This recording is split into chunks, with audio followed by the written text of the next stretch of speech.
ভারত বাংলাদেশে ট্রানজিট সুবিধা স্থগিত করে দেওয়ার পর প্রথমবারের মতো রোববার সিলেট ওসমানী আন্তর্জাতিক বিমানবন্দর থেকে কার্গো ফ্লাইট চালু করতে যাচ্ছে বাংলাদেশ।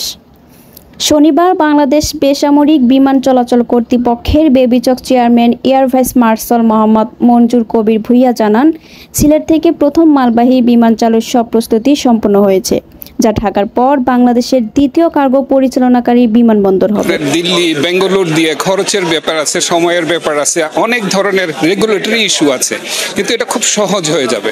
আমার মনে হয় বাংলাদেশের জন্য এটা একটা বিরাট কার্গো শিপমেন্টে সুযোগ নিয়ে আসবে ইনশাআল্লাহ।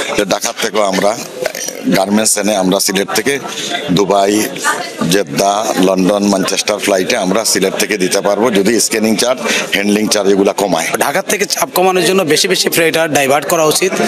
চিটাগং, দেন সিলেট, এই সমস্ত এয়ারপোর্টগুলোতে ট্রান্সশিপমেন্টের যে বাতিলের যে সমস্যা, এটা কোনোটাই হয়নি। আমাদের পূর্বের খরচের থেকেও কম মূল্যে রপ্তানি করতে সক্ষম হব। আমরা মনে করি এর মাধ্যমে আমাদের কৃষিজ পণ্য এবং আমাদের শিল্প পণ্য, গার্মেন্টস পণ্য, এই দুইটার ব্যবসায় প্রবৃদ্ধি আসবে। সিলেট দিয়ে আমরা শুরু করলাম, আমরা পরবর্তীতে খুব শীঘ্রই আমরা চিটাগং চালু করব।